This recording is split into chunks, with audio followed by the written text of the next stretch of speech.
की बारगाह में, उसके महबूब की बारगाह में हमारे असलाफ़ की नज़र में वक्त की कितनी अहमियत है, वक्त की कितनी कदर व कीमत है।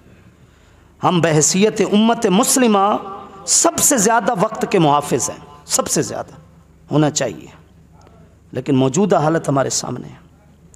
खुशी को देख लें, गमी को देख लें, वक्त पर आने वाले को कमला और बेवकूफ़ समझा जाता है। वो जनाब कार्ड के ऊपर 2 बजे का लिखा हुआ था, यार कभी को 2 बजे ही आया तू जो आ गया है। यानी जिसने वक्त की पाबंदी की, अभी हाल खाली है, पिंडाल खाली है, एक कुर्सी के ऊपर एक बंदा बैठा है, वो बेवकूफ़ इसलिए लग रहा है क्योंकि उस बेचारे ने वक्त की पाबंदी कर ली। अब ये है हमारी सोच, जो वक्त लिखा हुआ है उस वक्त पर आने वाला समझदार जनाब नहीं है। भला कभी कोई उस वक्त पर भी आए, और जनाब ये तो लिखा जाता है आएंगे तो लोग 3 बजे 4 बजे लोग। जिन्हें सबसे ज़्यादा वक्त का पास था, उस पासदारी को बर्बाद करने वाली भी वही कौम हो गई। अल्लाह रब्बुल इज़्ज़त के लारैब कलाम के अंदाज को देखें, पढ़ें। सबसे ज़्यादा अल्लाह रब्बुल इज़्ज़त ने कुरान मजीद के अंदर औकात की कस्में उठाई हैं, दिन की, रात की, फजर की, अयाम की, रातों की, ज़माने की। आखिरी पारा उठाएं, सूरतुल तकवीर पढ़ें, सूरतुल इंशिकाक पढ़ें, सूरतुल फज्र पढ़ें, सूरतुल लैल पढ़ें, सूरतुल दुहा पढ़ें। ये कैसे शुरू हो रही हैं? अल्लाह रब्बुल इज़्ज़त ने इन सूरतों में औकात की कस्में उठाई हैं। हम कसम उठाते हैं एतबार के लिए कि अगला हमारी बात पर एतमाद कर जाए, भरोसा कर जाए। कलाम इलाही में जो अल्लाह ने कसम किसी चीज़ की उठाई है वो उस चीज़ की अहमियत की वजह से है। अल्लाह ताला जब किसी चीज़ की कलाम पाक में कसम उठाता है, उस कसम उठाने का मतलब यह है कि उस चीज़ की अहमियत बहुत ज़्यादा है। तो अल्लाह ने रात की कसम उठाई है, वल फजर, वक्त फजर की कसम उठाई है अल्लाह रब्बुल इज़्ज़त ने। वद्दुहा, सूरज जब थोड़ा सा ऊपर आ जाता है, चाश का वक्त, अल्लाह ने उस वक्त की भी कसम उठाई है। और वल असर, पूरे ज़माने की भी अल्लाह ने कसम उठाई है, पूरे ज़माने की। आप नमाज को देख लें, अदा और कज़ा क्या है? वक्त में है तो अदा, और वक्त निकल गया है तो कज़ा। अव्वल वक्त में है तो मुस्तहब है, आखिरी वक्त में जानबूझकर देर कर दी तो मकरूह है। तो ये कराहत, ये मुस्तहब, ये अदा, ये कज़ा, ये पूरी नमाज पंजगाना, इन्नस्सलात कानत अलल मुमिनीना किताबन मौक़ूता, फरमाया ये नमाज हमने मुकर्रर वक्त के ऊपर फ़र्ज़ की है। हर नमाज का एक वक्त है, आप एक वक्त की नमाज में दूसरी नमाज अदा नहीं कर सकते। आप ज़ोर के साथ असर नहीं पढ़ सकते, आप इशा के साथ ही फजर नहीं पढ़ कर सो सकते। हर नमाज का एक अलग अलग वक्त है हमें समझाने के लिए। ज़कात को देखें, रोज़े को देखें, हज को देखें। अल्लाह ने बड़ी बड़ी इबादात को एक औकात के दायरे में रखा है ताकि मुसलमान खुद अपने लिए एक तरतीब बनाए। एक मखसूस वक्त में अल्लाह ताला अपनी बारगाह में बुलाता है ताकि ज़िंदगी एक रूटीन के मुताबिक हो जाए, इंसान की, मुसलमान की, एक पूरी तरतीब बंदी से हो, हिसाब बंदी के साथ हो। इसलिए ये सारे सिलसिले हैं। तो जब कुरान मजीद के अंदर अल्लाह रब्बुल इज़्ज़त ने इन औकात कार का बयान किया है, वश्शम्सु वल कमरु बिहुस्बान, फरमाया सूरज और चांद अपने अपने हिसाब में चल रहे हैं। कभी आपने देखा है कि सूरज के वक्त में चांद आ गया हो, चांद के वक्त में सूरज आ गया हो? वश्शम्सु तजरी लिमुस्तक़र्रिन लहा, अल्लाह फरमाता है मैंने सूरज का जो दायरा बनाया है, सूरज अपने उसी दायरे में गर्दिश कर रहा है। वल क़मर क़द्दरनाहु मनाज़िला, चांद के लिए हमने मंजिलें बनाई हैं, वो अपनी अपनी मंजिलों में घूम रहा है। हर चीज़ है जिसको अल्लाह ने जिस मकसद के लिए बनाया है, वो चीज़ें अपने मकसद में ही चल रही हैं। हमारी पैदाइश से हज़ार साल पहले से वो निज़ाम अपनी बिल्कुल तरतीब के मुताबिक चल रहा है। एक इंसान है जिसने इस वक्त का तमाशा बनाया, वो वक्त जो अल्लाह रब्बुल इज़्ज़त ने ख़ास अपने फ़ज़ल, अपनी रोज़ी की तलाश के लिए बनाया, दिन, वो सोने के लिए है। और वो वक्त जो अल्लाह रब्बुल इज़्ज़त ने इस तलाश रिज़्क़ में थकावट के बाद एक सुख के लिए, आराम के लिए रात को बनाया, वो रात का वक्त कारोबार के लिए चला गया। कितनी मार्केटें हैं जो खुलती रात को हैं। अब हमारे बाज़ार जो हैं वो सुबह की नमाज के बाद थोड़ी खुलते हैं, 12 बजे खुल रहे हैं, 1 बजे खुल रहे हैं। ये हमने फितरत के साथ यूं समझें बगावत की है, कुदरती निज़ाम की खिलाफ वर्जी की है। तो इसलिए हज़ारहा सूरतों में जमा पूंजी हो रही है, लेकिन फिर भी हवस है पूरी नहीं हो रही, बरकतें मिटती जा रही हैं। तो रब का जो एक बनाया हुआ निज़ाम है उसमें औकात कार है, वक्त की एक पाबंदी है, हम उसी से ही सबक सीख लें। कुरान मजीद की 16 नंबर सूरत है सूरत नहल 14वें पारे में। ये नहल शहद की मक्खी को कहते हैं, जिसके नाम पर अल्लाह ने सूरत बनाई है, शहद की मक्खी। लेकिन अल्लाह फरमाता है वअौहा रब्बुका इलन नहल अन इत्तखिज़ी मिनल जिबाली बुयूतन व मिनश शजरि व मिम्मा यारिशून सुम्मा कुली मिन कुल्लि समरात फस्लुकी सुबुल रब्बिकी ज़ुलुला।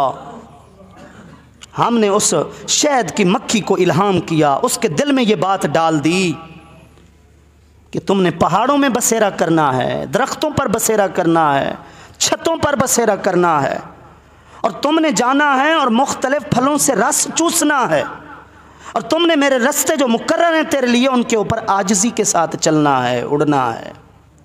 फिर फरमाई यखरुजु मिन बुतूनिहा शराबुन मुख्तलिफुन अलवानुहु फी शिफाउल लिन्नास। उस मक्खी ने ये बात मान ली तो फिर क्या हुआ, उसके पेट से एक मादा निकलता है जिसमें हमने लोगों के लिए शिफा रख दी, शहद। और फिर फरमाया गौर और फिक्र करने वाली कौम के लिए इस एक बात में भी बड़ी निशानियां। अब सिर्फ इसी एक बात को पकड़ लें। मैंने जब मैट्रिक की थी तो उसमें एक मजमून था पूरे शहद की मक्खी के ऊपर, जो हजरात, क्योंकि निसाब तब्दील होता रहता है ना, अब भी होगा उम्मीद है, इंग्लिश के अंदर एक मजमून था, अंग्रेज़ी के अंदर शहद की मक्खी के ऊपर। वो हकीकत है, वो सिर्फ खुद साख्ता बनावटी मजमून नहीं था बच्चों को सिर्फ पढ़ाने के लिए। वो जो कुछ उसकी अपना तरतीब बनी हुई है, उसकी वक्त की पाबंदी लिखी हुई है, वो हकीकत है। उसको सुबह सवेरे उठना है, पीछे एक निगरान ने बैठना है उस छत्ते के ऊपर, और उसको जाना है, रस चूसने हैं फलों से और दोबारा वापस आना है। पूरी एक वक्त की पाबंदी है। एक छोटी सी मक्खी है और वो भी वक्त की पाबंद है। जो अल्लाह ने उसके लिए हुदूद मुकर्रर की हैं वो अपनी हुदूद से बाहर नहीं निकल रही।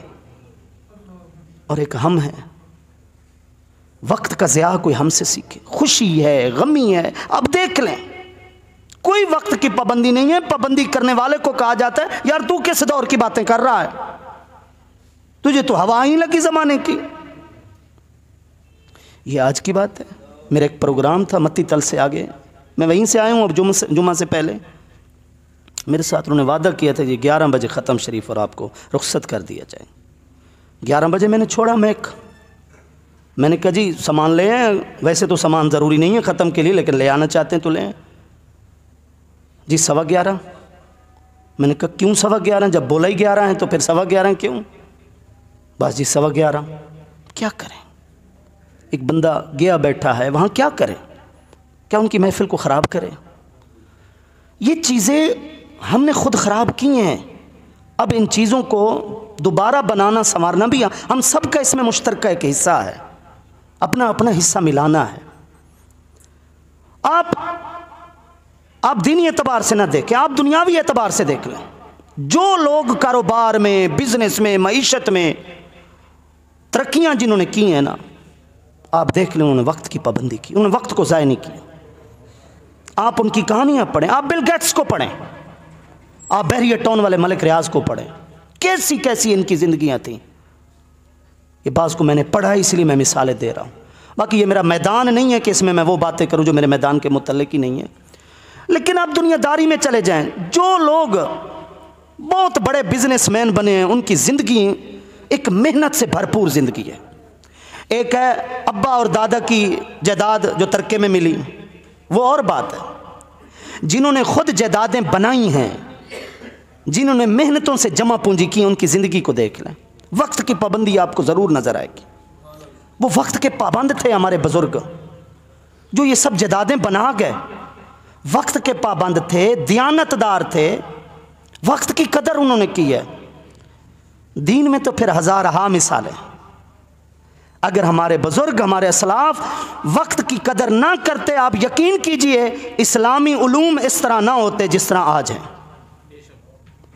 ये आज अगर हर फन, हर मौजू पर अगर आपको बुजुर्गान दीन के इस्लामी उलूम की किताबें मिलती हैं, कुरान की तफासिर पढ़ें, हदीस की किताबें पढ़ें, ये इसलिए कि उन बुजुर्गों ने वक्त की कदर की है। और आप यकीन कीजिए, आप हैरान हो जाएंगे। शेख अब्दुल फताह अबू गुद्दा रहमतुल्लाह ताला की सिर्फ 2 किताबें कोई पढ़ लेना अरबी ज़बान में, 2 किताबें। नंबर 1 सफ़हात मिन सब्र उलमा और नंबर 2 कीमतुज़ ज़मन। एक इंसान मानने को भी तैयार नहीं है भाई जिसकी बात लिखी हुई है ये था इंसान। मैं हकीकत कह रहा हूं आपसे, हमारे बुजुर्गों ने वक्त की ऐसी कदर की है। जनाब हज़रत इमाम अबू यूसुफ रहमतुल्लाह ताला इस्लाम के सबसे पहले चीफ जस्टिस, बाकायदा हुकूमती सतह पर हारून रशीद के ज़माने में काज़ी उल कुज़ात, पहले इमाम आज़म अबू हनीफ़ा रहमतुल्लाह ताला के पहले अव्वलीन मायानाज बाएतमाद शागिर्द काज़ी अबू यूसुफ। 17 साल उनकी ज़िंदगी के ऐसे हैं, 17 साल में ईद उल फित्र, ईद उल अदहा भी शामिल उसमें रखें। उस दिन भी कोई नागा नहीं, उस दिन भी कोई छुट्टी नहीं, ईद के दिन भी 17 साल लगातार नमाज फजर उस्ताद साहब के पास इसलिए आकर पढ़ी कि नमाज के बाद उस्ताद साहब का सबक पढ़ना होता था, वो सबक कहीं ज़ाया ना हो जाए। और इससे भी बड़ी बात इमाम अबू यूसुफ रहमतुल्लाह ताला अलैह की, उनका बच्चा फौत हो गया, उनका लख्त जिगर फौत हो गया। जनाजे को वहीं मंगवाया जहां आप पढ़ रहे थे, और सिर्फ इतनी फुर्सत में बाहर निकले कि नमाज जनाजा पढ़ी। उससे पहले कफन तैयारी, गुस्ल, और उसके बाद तदफीन, कब्र, रिश्तेदारों के सपुर्द किया और कहा मेरे उस्ताद साहब का सबक कहीं मेरे से रह ना जाए। ये क्या था? आज आप तसव्वुर कर सकते हैं कि जिसका बच्चा फौत हो जाए उसको तो दफ्तर से महीना छुट्टी लेनी पड़ती है, लेकिन ये वो लोग थे जिन्होंने इल्म दीन को इस तरह आने वाली नस्लों तक फैलाया। अल्लामा तबरी रहमतुल्लाह ताला अलैह, अल्लामा इब्ने जरीर तबरी रहमतुल्लाह ताला अलैह, तिबरी लोग पढ़ते हैं, तबरी है लफ्ज़ सही।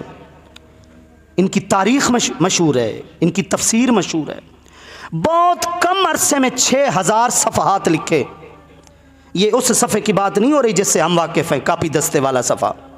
ये मखतूते के सफ़े की बात हो रही जो बहुत लंबा चौड़ा सफ़ा होता था। रोज़ाना 22 सफ़हात उनकी ज़िंदगी में लिखे गए। बहुत कम अरसे में उन्होंने तारीख़ की सबसे बड़ी किताब लिखी और कुरान मजीद की तफसीर पर भी बहुत बड़ी किताब लिखी उन्होंने।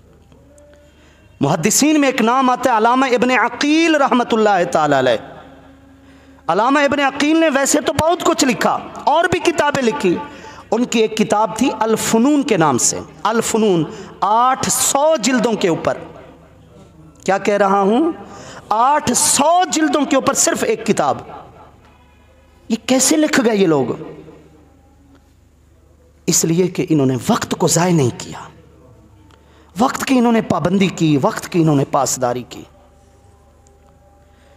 और कुरान मजीद की जिस सूरत का मैंने पहले आपको हवाला दिया है, कुरान मजीद की 103 नंबर सूरत, सूरतुल असर, जो ज़माने के नाम पर है, जिसका नाम ही असर है, ज़माना, जिसकी अल्लाह ने कसम उठाई है।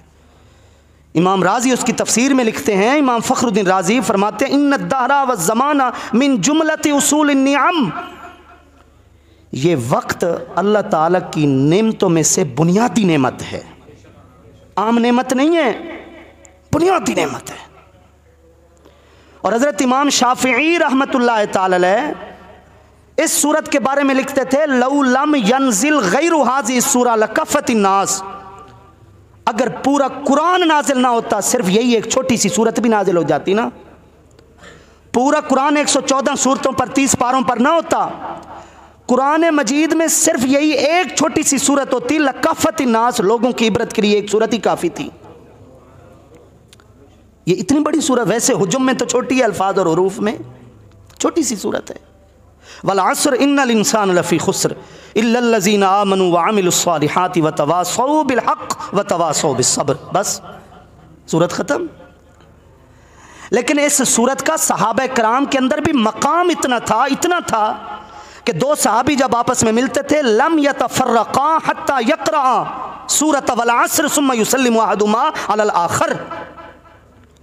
पहले इस सूरत को पढ़ते थे, फिर सलाम करते हुए जुदा होते थे। जिन दो सहाबा की भी आपस में मुलाकात होती थी वो इस सूरत को पढ़कर एक दूसरे से जुदा होते थे ताकि ये सूरत याद रहे। ये तो इतनी बड़ी सूरत, क्या है उसमें? उसमें ज़माने की कसम उठाई गई है। और इमाम फ़खरुद्दीन राज़ी रहमतुल्लाह ताला अलैह ने लिखा है कि एक बुज़ुर्ग कहा करते थे, तअल्लमतु मअना सूरा मिन बाइ सलज। ए लोगो, मैंने अगर इस सूरत को समझा है तो बर्फ़ बेचने वाले से समझा है। अगर इस सूरत के मजमून मुझे समझ आया है तो मुझे बर्फ़ बेचने वाले से समझ आया है। मिन बाइ सलज, वो कैसे? वो ऐसे कि वो बुज़ुर्ग कहते हैं, मैं उस बर्फ़ बेचने वाले को देख रहा था, काना यसीहो, चीख रहा था। जब सूरज गुरूब हुआ, शाम ढली, तो वो चीख रहा था। वयक़ूलु, और ज़ोर ज़ोर से लोगों को कह रहा था, इरहमू अला मन यज़ूबु रासु मालिही, यार रहम करो मेरे ऊपर, अगर तुमने मेरे से बर्फ़ ना ख़रीदी तो मेरा तो सरमाया लुट जाएगा, पिघल जाएगी। बर्फ़ पिघल ही जाती है ना, बर्फ़ को क्या जमा करें, कब तक जमा करें? एक शख्स बर्फ़ उठा कर आया है, शाम तक अगर वो नहीं पिघती तो मतलब ज़ाया। तो वह बुज़ुर्ग कहने लगे, मैंने उसकी ये बात सुनी तो मुझे सूरतुल अस्र याद आई कि जैसे बर्फ़ वाले को पता है कि अगर मेरे से किसी ने बर्फ़ न ख़रीदी मेरी जमा पूंजी लुट जाएगी, अल्लाह ने ज़माने की कसम भी इसलिए उठाई है कि कल को चीखता रह जाएगा, लेकिन तेरे हाथ से ज़माना निकल चुका होगा। कहते हैं ना, कितने हैं जो कब्र में सोए हुए हैं, कितने हैं जो कब्र में सोए हुए हैं। उन्होंने भी यही कहा था कि कल से ये काम शुरू करेंगे, लेकिन कल तो उनकी ज़िंदगी में ना आया।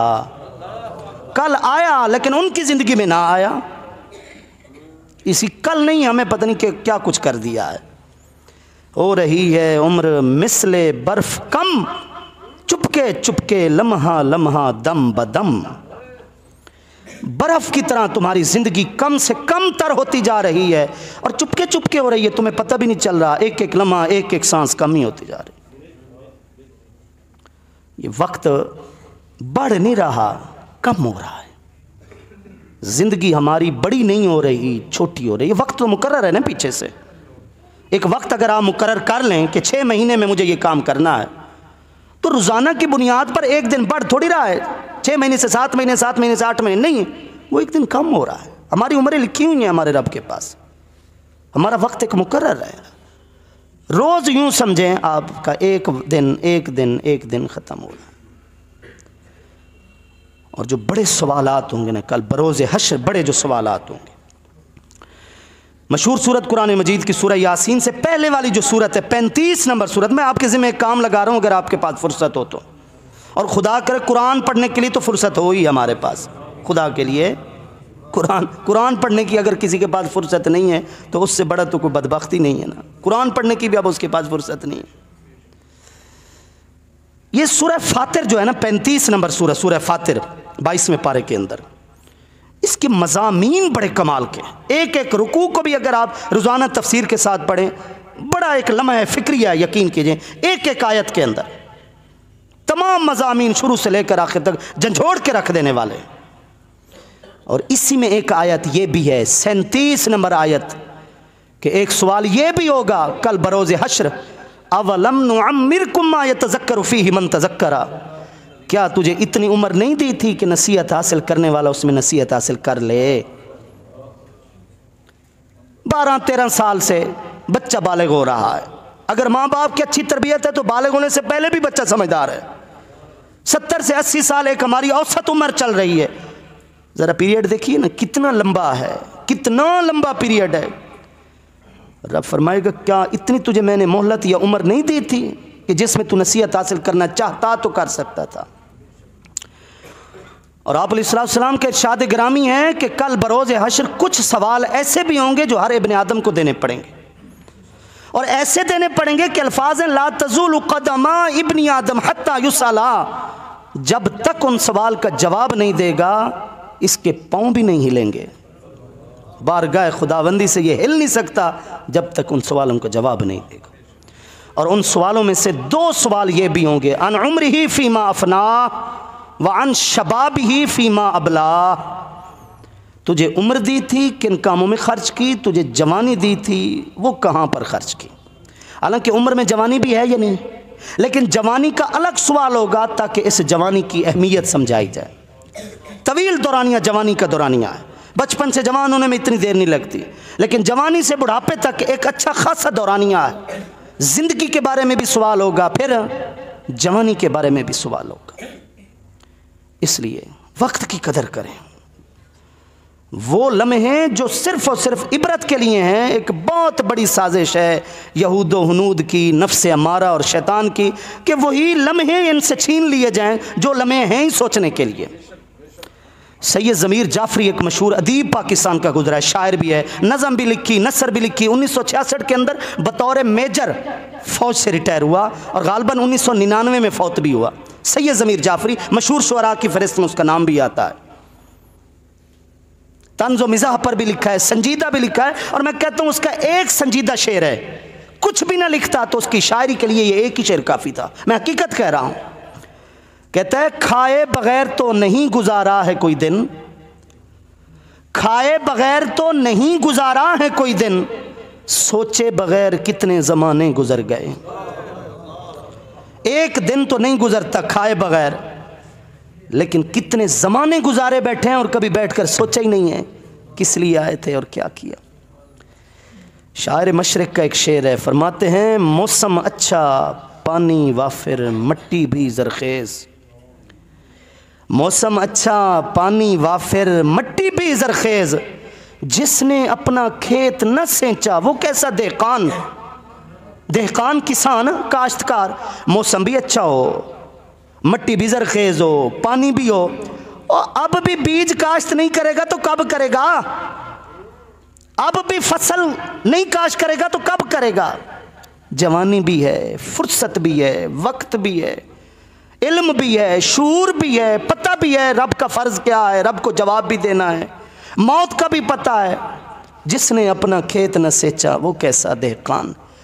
इस पानी के वाफिर होने के बावजूद, जवानी के होने के बावजूद भी अगर वक्त ज़ाय कर दिया तो वो कैसा इंसान, कैसा मुसलमान।